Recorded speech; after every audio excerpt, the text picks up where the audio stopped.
Selamat bertemu kembali rekan-rekan para pelaku dan peminat profesi auditor internal dimanapun berada. Selamat berjumpa kembali dengan saya Bayu Triastoto CIA. Pada kesempatan kali ini kita akan melanjutkan pembahasan kita ya mengenai materi ujian part 1 dari materi ujian CIA ya. Kita akan melanjutkan pembahasan kita sebelumnya yaitu pada studi unit 2 ya, di mana sebelumnya kita sudah melakukan pembahasan pada materi atau topik ya mengenai independence dan objectivity serta proficiency and due professional care. Pada kesempatan ini kita akan melanjutkan pada topik ketiga yang merupakan domain 4 dari materi silabus ujian CIA, yaitu materi Quality Assurance and Improvement Program yang secara keseluruhan akan menjadi porsi 7% dari keseluruhan materi ujian part 1 ya. Baik, seperti yang sudah kita pelajari sebelumnya, materi-materi di domain 2, 3, dan 4 ini merupakan pembahasan mengenai rangkaian standar yang ada pada kelompok atribut standar ya. Dan yang akan kita bahas ini adalah merupakan materi dari rangkaian standar atau standar seri 1300 yaitu Quality and Improvement Program ya. Kita lihat lebih lagi ya, mengenai materi silabus dari domain 4 ini ya. Ya, dijelaskan ya bahwa dari domain 4 ini ada 3 topik ya yang akan dibahas atau akan diujikan. Yang pertama yaitu menjelaskan mengenai elemen-elemen yang diminta dalam Quality Assurance and Improvement Program ya. Nanti dalamnya ada internal assessment dan external assessment dan lain-lain ya.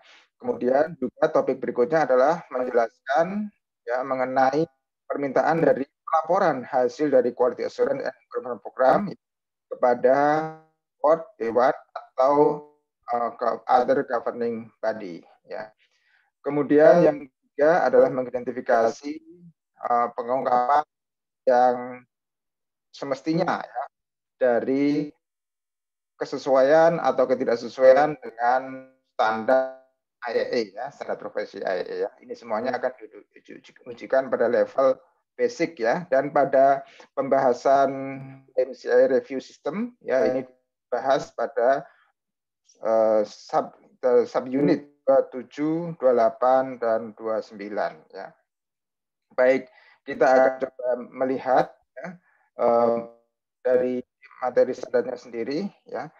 Yaitu yang pertama di standar utamanya adalah bahwa Chief Audit Executive atau pimpinan kegiatan audit eksekutif harus mengembangkan dan memelihara ya sebuah program penjaminan kualitas, program penjaminan dan peningkatan kualitas yang mencakup semua aspek dari kegiatan audit internal ya. Nah, di sini di interpretasinya dijelaskan ya bahwa Quality Assurance and Improvement Program atau program penjaminan dan peningkatan kualitas ya, dirancang untuk memungkinkan evaluasi terhadap audit internal ya, yaitu evaluasi terhadap kesesuaiannya ya dengan standar dan mengevaluasi apakah para audit internalnya itu menerapkan kode etik ya. Jadi yang menjadi sasaran evaluasi itu adalah kesesuaian kegiatan audit internal dengan standar profesi dan kesesuaian atau apakah para auditor internal itu menerapkan kode etik ya. Jadi ini sasaran dari Quality Assurance and Improvement Program ya, yaitu standar dan kode etik. Kemudian program ini juga mengakses atau menilai ya efisiensi dan efektivitas kegiatan audit internal ya, dan mengidentifikasi peluang-peluang untuk perbaikan ya.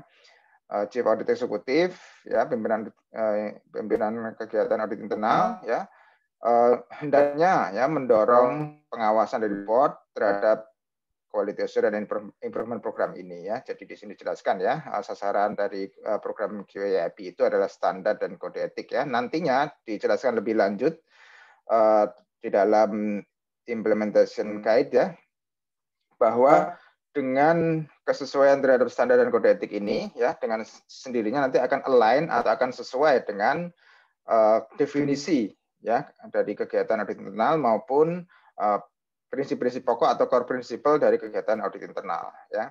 Nah, kemudian dijelaskan lebih lanjut, ya, bahwa permintaan terhadap program Quality Assurance and Improvement Program ini, ya, bahwa program Quality Assurance and Improvement Program ini, ya, mencakup baik internal maupun external assessment. Jadi ada dua kelompok besar, yaitu assessment internal dan assessment eksternal, ya. Nah, kita akan coba mereview, ya, masing-masing internal dari topik bahasan kita, yaitu yang pertama adalah internal assessment, ya, kemudian asesmen eksternal dan laporan hasil dari asesmen itu, ya. Nah, kita coba lihat di hasil internal assessment, ya. Di sini dijelaskan, ya, kita melihat di standar, ya, terkait, ya, standar 1311, ya, dijelaskan bahwa asesmen internal ini, ya, mencakup, ya, ongoing monitoring, ya, monitoring terus-menerus dari kinerja atau pekerjaan atau pelaksanaan pekerjaan kegiatan audit internal, ya, dan juga kelompok yang kedua atau elemen yang kedua, ya, dari asesmen internal itu adalah periodic self assessment, ya, atau asesmen secara periodik oleh pihak dari internal organisasi, ya, yang disyaratkan memiliki pengetahuan yang cukup mengenai praktek audit internal, ya. Nah, ini nanti pada dalam implementation guide dijelaskan bahwa ini bisa dilaksanakan oleh pada level senior dari kegiatan audit internal, ya, atau mungkin kalau untuk kegiatan audit internal yang cukup besar, mereka mempunyai fungsi khusus untuk melakukan asesmen internal, ya, atau quality assurance di kegiatan audit internal itu, ya, yang dedicated untuk itu, ya, bisa dilakukan dari itu, atau bisa juga oleh personel yang lain dalam organisasi yang mempunyai pengetahuan mengenai konsep-konsep, prinsip-prinsip, ya, panduan-panduan dalam kegiatan audit internal dan juga memiliki kemampuan untuk melakukan asesmen, gitu, ya.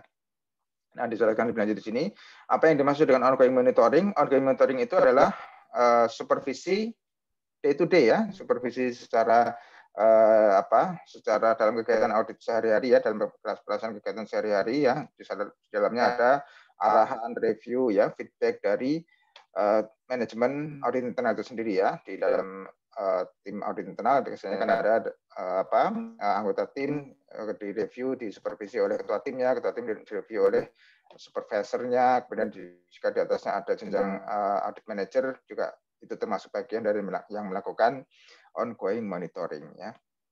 Nah, ini ongoing monitoring ini dilekatkan atau dilaksanakan, ya, dengan kebijakan-kebijakan, praktek-praktek yang rutin, ya, di dalam pengelolaan kegiatan audit internal, ya. Nah, ini menggunakan proses, alat, informasi, mungkin ada format-format, ya, form-form yang digunakan untuk melakukan review, ya, apakah prosedur-prosedur atau langkah-langkah, ya, dalam penugasan audit itu telah dilaksanakan, ya. Mungkin ada checklist mengenai pengumpulan data awal, ya, kemudian mengenai pemahaman mengenai kegiatan yang diaudit, ya, penyusunan rencana audit. Nah, itu termasuk dalam pengertian ongoing monitoring, ya, yang merupakan bagian dari internal assessment, ya.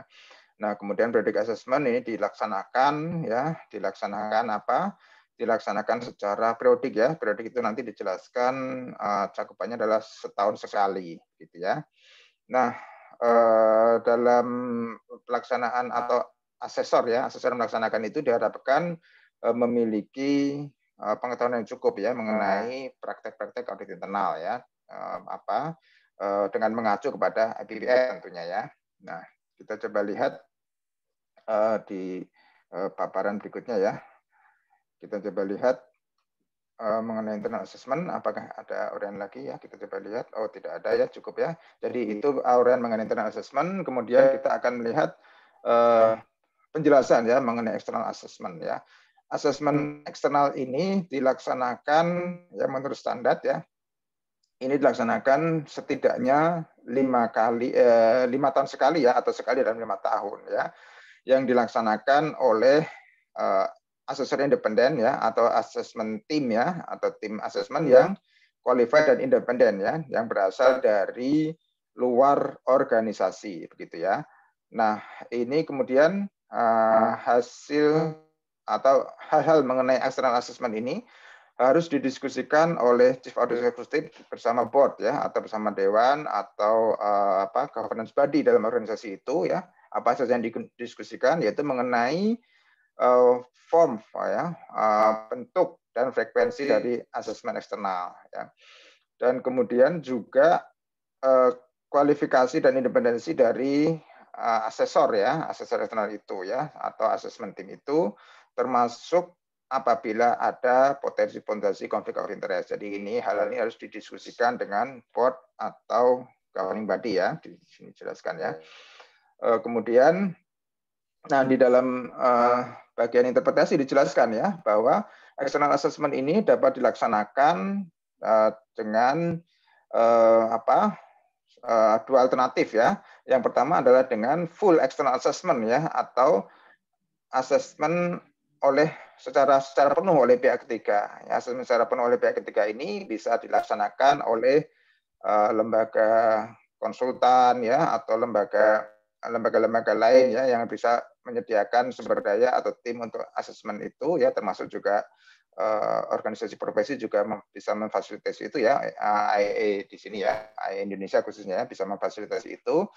Yang mana diharapkan dari personel itu mendemonstrasikan kompetensi dalam dua area ya, yaitu praktek profesional dari audit internal dan proses asesmen eksternal ya. Nah, kemudian alternatif berikutnya masih dalam kelompok full external assessment ya, rekan-rekan semuanya. Dalam kelompok full external assessment ini dapat juga dilaksanakan dengan peer review ya, dengan review oleh rekan sejawat ya, atau dilaksanakan oleh kegiatan audit internal di organisasi lain ya. Nah, nanti bisa dilaksanakan dengan mempertimbangkan kemampuan, ukuran ya, industri ya, yang itu akan menjadikan gambaran mengenai kompetensi dan kemampuan tim asesmen yang akan bertugas ya. Namun ketika dilaksanakan peer review ya, yang perlu dipertimbangkan adalah ya adanya harus dihindarkan ya adanya situasi resiprokal ya. Jadi misalnya kegiatan internal A mereview B dan B mereview A, itu harus dihindarkan. Setidaknya itu melibatkan tiga kegiatan audit internal ya, yaitu misalnya adalah A mereview B, B mereview C ya, dan C mereview A ya. Itu yang masih dimungkinkan ya. Jadi minimalnya melibatkan tiga organisasi atau tiga pihak begitu ya. Manakala dilaksanakan peer review ya. Nah, alternatif kedua dari pelaksanaan external assessment adalah ini Bapak Ibu ya, self assessment with independent external validation ya. Jadi dilakukan assessment secara internal oleh kegiatan audit internal yang bersangkutan ya. Kemudian divalidasi oleh pihak eksternal ya. Nah, ini keuntungannya adalah yang pertama adalah mendorong kemampuan dari pihak kegiatan audit internal yang bersangkutan untuk aware terhadap panduan-panduan profesi yang ada, serta mengembangkan atau menjaga kemampuan untuk melakukan asesmen ya.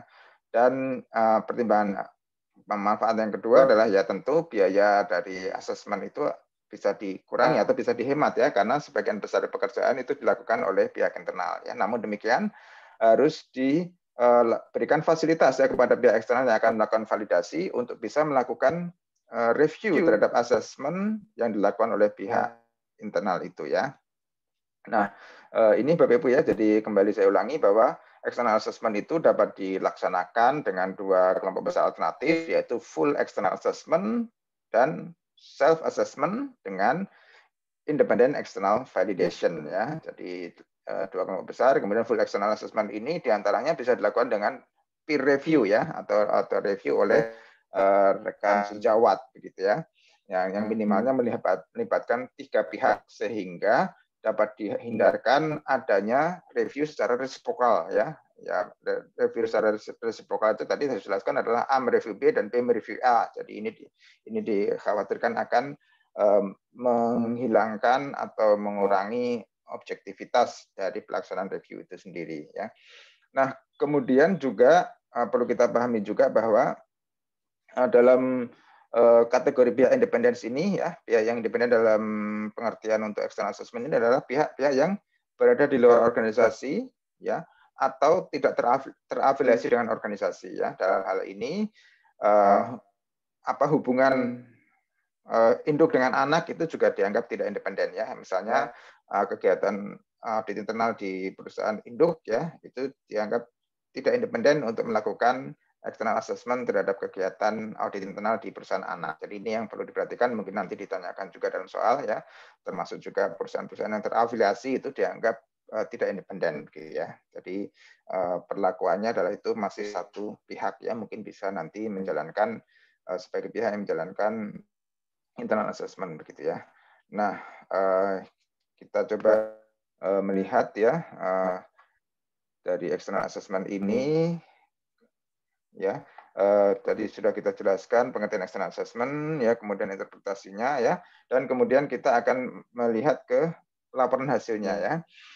Nah, pelaporan hasil ini ya dijelaskan ya bahwa di standar 1320 ya, bahwa Chief Audit Executive ini harus mengkomunikasikan hasil dari program peningkatan kualitas, program penjaminan dan peningkatan kualitas kepada manajemen senior dan board ya. Nah, apa itu manajemen senior dan board itu sudah kita bahas pada pertemuan sebelumnya ya.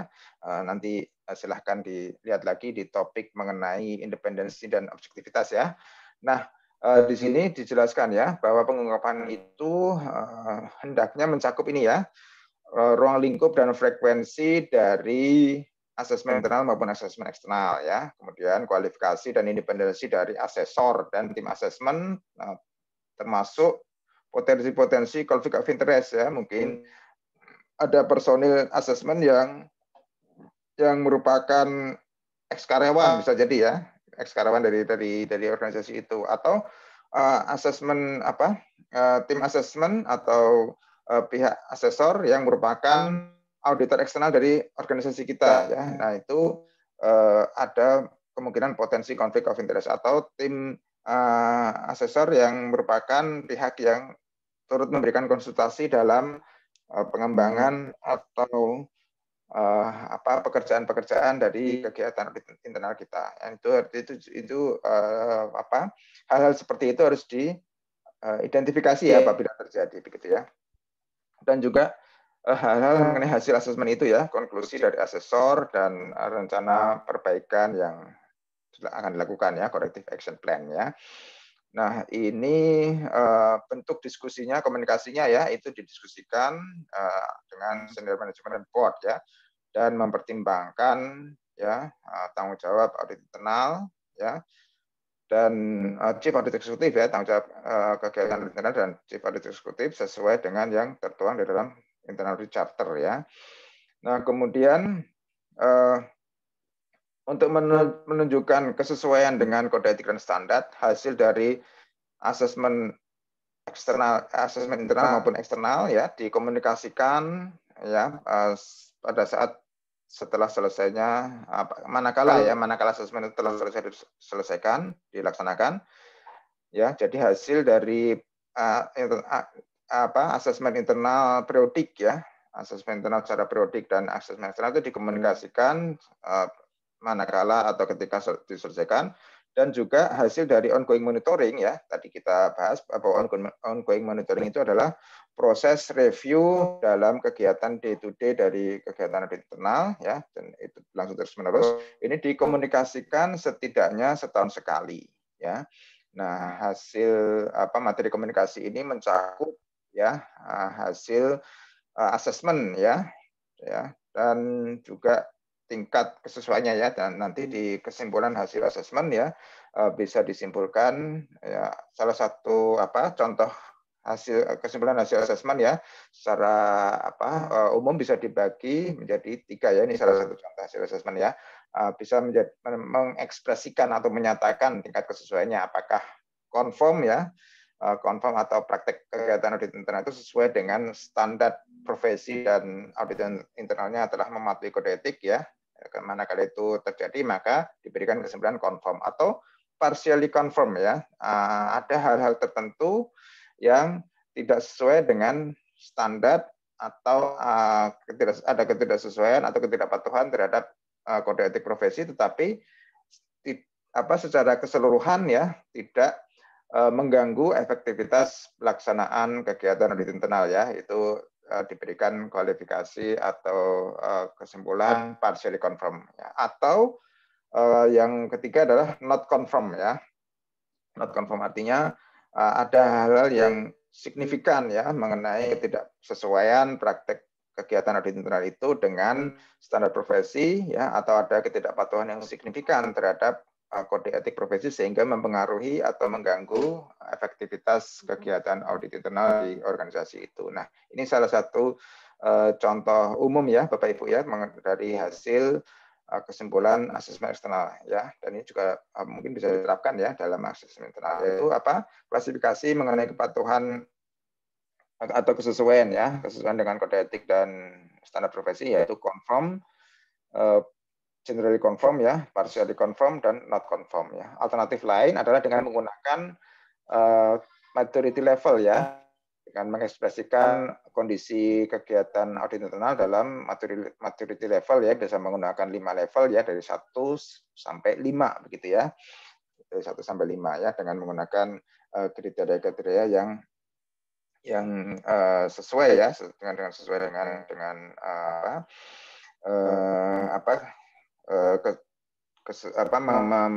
dengan kriteria yang ditetapkan ya mengenai kesesuaian kegiatan audit internal dengan standar dan kode etik profesi ya.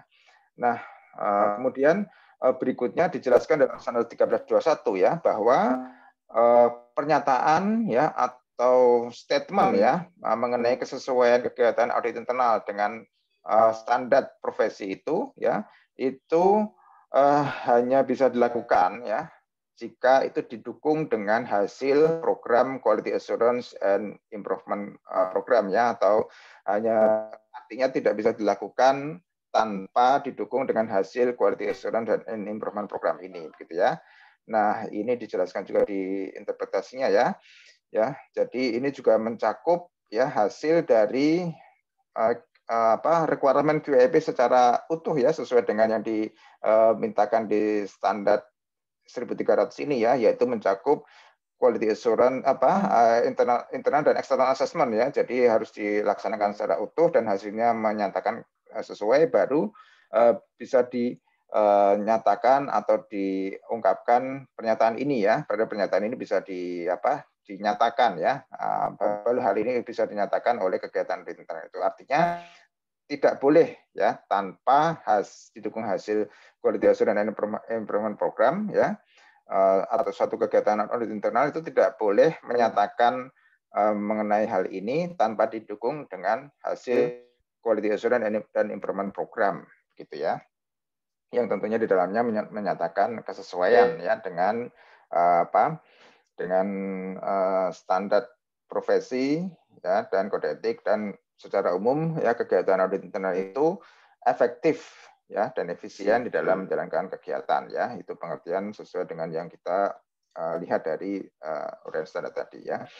Nah, kemudian ketika ada ketidaksesuaian ya maka ini harus didiskusikan ya atau diungkapkan ya. Hal ini serta dampaknya ya harus diungkapkan kepada manajemen senior dan board begitu ya. Nah, ini Bapak Ibu rekan semuanya pembahasan kita mengenai Quality Assurance and Improvement Program ya. Mudah-mudahan bisa kita pahami ya. Tadi mungkin ada satu yang belum kita bahas ya, bahwa hasil internal assessment itu dilaporkan oleh tim kepada Chief Audit Executive ya, pada pimpinan kegiatan audit internal ya. Dan kemudian pimpinan kegiatan audit internal itu juga merencanakan ya tindak-tindakan perbaikan dilakukan, dan juga nanti tentunya juga melaporkan kepada manajemen senior dan board ya sebagai bagian dari laporan Quality Assurance and Improvement Program secara keseluruhan ya. Jadi ini ya mudah-mudahan bisa kita pahami ya, bahwa elemen dari merupakan kewajiban ya bagi kegiatan audit internal dengan tanggung jawab melekat pada pimpinannya, yaitu Chief Audit Executive, untuk menjalankan kegiatan Quality Assurance and Improvement Program, yang mana kegiatan Quality Assurance and Improvement Program ini terdiri dari dua kelompok ya, internal dan external assessment. Internal assessment ini terdiri dari kegiatan ongoing monitoring ya, ongoing monitoring atau review dalam pekerjaan sehari-hari, dan juga periodic internal assessment yang dilakukan minimalnya setahun sekali ya. Pengertian periodik di sini adalah setahun sekali ya. Kemudian external assessment ya, yang diharapkan dilakukan oleh pihak independen atau bisa juga dilakukan oleh pihak internal atau dilakukan self assessment dengan external independent validation ya. Nah, itu syaratnya dimintakan setidaknya 5 tahun sekali ya. Namun demikian ada kondisi-kondisi tertentu yang memungkinkan ya, atau yang mengharuskan ya atau yang membuat perlunya dilakukan external assessment dalam jangka waktu kurang dari 5 tahun ya. Kalau syarat dari standar kan 5 tahun sekali ya, atau satu kali dalam 5 tahun ya.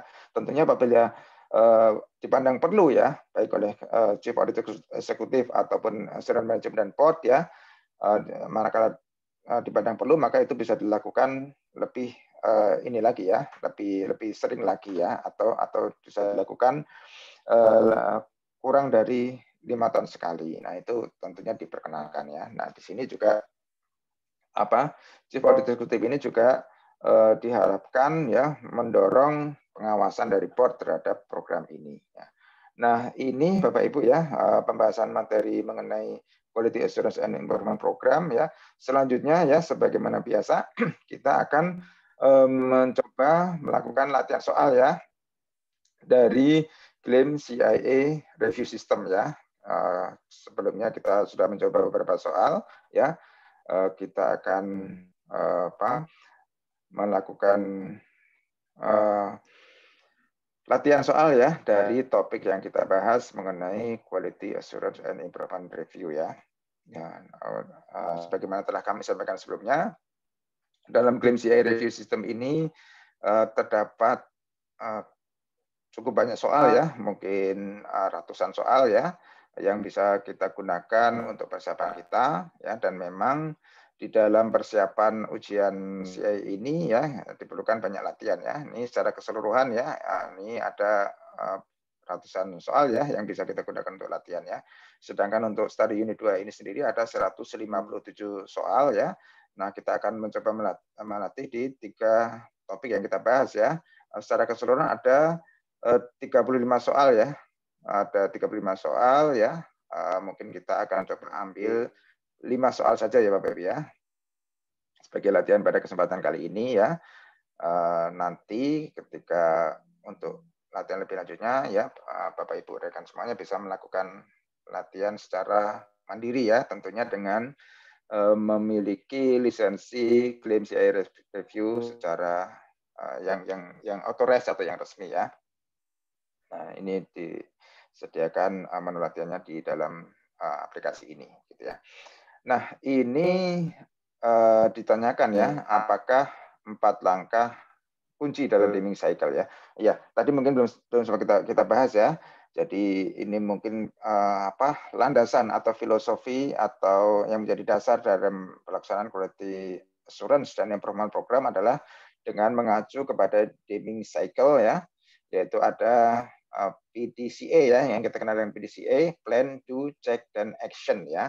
Plan kita merencanakan atau menyusun, mendesain ya kegiatan ya, kemudian do kita melaksanakan, check kita melakukan review ya, kita melakukan review assessment terhadap praktek kita ya. Ini yang dilakukan dengan QAIP tadi ya, Quality Assurance and Improvement Program adalah rangkaian dari cek ini, dan kita melakukan tindakan perbaikan yang diperlukan ya. Jadi ini dari program QA itu merupakan salah satu rangkaian ya dari apa yang kita kenal sebagai deeming cycle, yaitu plan, do, check, dan action gitu ya. Nah, ini ya. Ini sebagai landasan atau metodologi dari sebagai bagian dari metodologi plan, do, check, action ya, yang kita bahas quality assurance tadi ya. Kemudian yang merupakan contoh dari langkah act dalam Deming Cycle itu adalah ya dari 4 rangkaian tadi adalah act itu adalah siklus yang terakhir ya, yaitu adalah ya ini adalah kalau kita runut dari masing-masing langkahnya, yang ini ya mendokumentasikan standar dan praktek yang diharapkan ya. Itu adalah di do ya. Kalau ini plan ya, developing activities ya, kita mengembangkan merancang kegiatannya di plan ya. Plan ini do-nya, ini check-nya, dan ini action-nya ya. Action-nya yang ini ya. Nah, ini ya. Ini kalau kita bisa memahami kegiatan QAP sebagai rangkaian dari plan, do, check, action. Jadi ini mungkin antisipasi dari klaim ini ya mengenai bentuk-bentuk soal yang mungkin diujikan begitu ya. Jadi menguji dari latar belakang disusunnya program QAP tadi ya dengan berlandaskan kepada pemahaman konsep mengenai plan, do, check, action dalam Deming Cycle ya. Baik, berikutnya kegiatan asesmen internal dari kegiatan audit internal ya mencakup hal berikut kecuali ya evaluasi dari supervisor ini ya termasuk dalam day-to-day supervision ya atau ongoing monitoring ya. Kemudian asesmen independen, oke.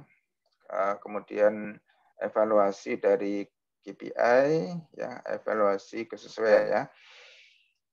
Kalau kita melihat ini ya yang bukan merupakan sebentar yang ditanyakan yang bukan merupakan internal assessment ya. Ini ya independent assessment karena ini merupakan asesmen eksternal begitu ya, independent assessment team ya, begitu ya. Oke, kita coba. Ya, betul ya. Jadi yang dilakukan internal assessment tadi ada 2 ya, ada ongoing monitoring dan assessment oleh pihak internal organisasi ya. Baik, berikutnya kita lihat soal nomor 4 ya, sebagai bagian dari quality program, tim asesmen internal akan menguji hal-hal berikut ya dalam mengenai kualitas rencana penugasan dan dokumentasi dari pelaksanaan penugasan ya. Nah, apakah ini ya status mingguan atau dokumentasi project atau long range engagement work schedule atau ini ya.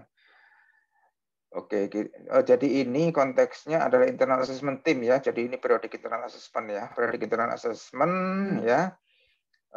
Ini untuk mengevaluasi mengenai penugasan-penugasan individual ya. Jadi internal periodic internal assessment tentunya akan mengevaluasi pelaksanaan ya penugasan-penugasan yang dilakukan oleh kegiatan audit internal ya, termasuk juga dokumentasinya dan juga kesesuaiannya dengan rencana tahunan yang telah disusun oleh kegiatan audit internal itu ya.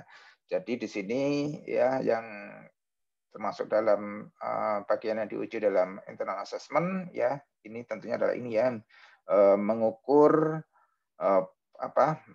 anggaran proyek ya dan penyelesaian dari rencana audit ya sebagai bagian dari mereview pelaksanaan atau realisasi dari rencana audit yang telah disusun ya. Baik, berikutnya kita lihat soal yang 5 ya. Ya, ditanyakan correction plan ya akan memberikan rekomendasi ya dari asesmen eksternal dari kegiatan audit internal ya. Kemudian tanggung jawab Chief Audit Executive terhadap rencana ini adalah apa ini? Ya, apakah menambah manajemen action plan ya terhadap progres ya terkait dengan terkait dengan temuan-temuan mengenai penugasan audit internal ya. Ini saya kira bukan ya menambah manajemen action plan ya, karena ini bukan tanggung jawab dari Chief Audit Executive ya. Jadi yang ada satunya kita tidak pilih ya, mestinya begitu ya, karena ini tidak termasuk ya. Oke, jadi tinggal 3 ya. Oke, coba kita cek lagi ya. Oke, corrective action plan ya, rencana tindak perbaikan diberikan untuk menanggapi sebagai tanggapan dari rekomendasi dari external assessment ya. Ya ini bukan ya, heading management action plan ini bukan termasuk. Jadi tinggal ini aja saya. Ya. Oke, kita coba. Oh, bukan ya. Oke, kita baca lagi. Mungkin ada yang kurang tepat kita memahaminya ya. Oke. Menambah manajemen action plan ya. Oke, berarti ini antara satunya termasuk ya. Oh, ini manajemen action plan ini, manajemen action plan dari kegiatan audit ya. Oke. Kemudian verifikasi dari rekomendasi. Oke, bahwa rekomendasi itu telah dikomunikasikan kepada board ya. As part of the internal monitoring progress ini, kalau kita lihat standarnya ini dalam asesmen berikutnya ya. 3 dan 4. Oke, recommendation coba kalau kita lihat ini ya, 1, 2, 3, 4. Tidak ya. Jadi yang ini ya, 1, 2, dan 4 ya. Ini tidak termasuk yang 3 ini ya. Developing a quality assurance and oke, jadi yang tepat di sini 1, 2, dan 4 ya. Oke ya, ya mohon maaf ini mungkin agak kurang ini ya memahami soalnya ya. Kita coba baca pelan-pelan ya. Jadi di sini yang ditanyakan adalah rencana perbaikan yang diberikan. Kemudian yang merupakan tanggung jawab Chief Executive ini ya, dijelaskan seperti ini ya. Oke, ini ya. Dijelaskan seperti ini ya. Menambah. Oke, jadi A ini termasuk, kemudian melaporkan ya. Melaporkan, kemudian yang tidak termasuk yang 3 ini ya. Yang tidak termasuk. Oh, ini karena apa? Di sini sudah ini terkait dengan rekomendasi yang diberikan ya. Oke, ini baik Bapak Ibu, ini jawabannya ya. Mungkin silahkan lebih lanjutnya silahkan kita pelajari lagi ya. Mungkin kalimatnya di sini agak membingungkan ya. Baik, namun demikian kita sudah menjawab 4 soal ya secara tepat ya. Kalau kita lihat presentasinya adalah 80% ya. 80% dari 5 soal latihan ya di sini ya. Nah, ini mudah-mudahan soal-soal yang belum kita jawab secara tepat ya dapat kita pelajari ya, kita pelajari lebih lanjut kan, karena memang di dalam ujian yang sebenarnya kita akan sering menghadapi seperti ini ya. Kita ada kalimat-kalimat yang agak sulit kita pahami ya. Tetapi ya kabar baiknya memang untuk lulus ujian ini tidak disyaratkan untuk jawab secara benar dari 100% ya. 100% dari soal yang ada ya, tetapi disyaratkan berapa? 70% ya, 70% ya. Nah, kali ini kita lihat catatan ini kita ya, catatan rekor kita ya. Kita sebelumnya sudah dalam soal ini ya, kita bisa menjawab sekian persen ya. Hanya yang salah tadi mengenai pelaporannya ya, yang ini ya untuk aspek-aspek yang kita belum kuasai ya, atau kita hasilnya masih belum memuaskan, kita bisa perdalam lagi ya. Nah, ini keunggulan dari aplikasi ini ya. Dan ini memberikan feedback ya mengenai area-area ya, result ya atau hasil dari masing-masing area ya. Dan kemudian hasil-hasil yang kita masih merasa perlu peningkatan, kita bisa perdalam lagi ya di hal-hal yang terkait ya. Nah, demikian Bapak Ibu ya pembahasan kita ya mengenai Quality Assurance and Improvement Program ya. Mudah-mudahan bermanfaat ya. Mohon maaf apabila ada kekurangan dan kesalahan dalam pembahasan ini ya. Sampai berjumpa kembali dalam pembahasan topik berikutnya insya Allah ya. Terima kasih atas perhatian yang diberikan ya. Sampai berjumpa kembali. Wassalamualaikum warahmatullahi wabarakatuh.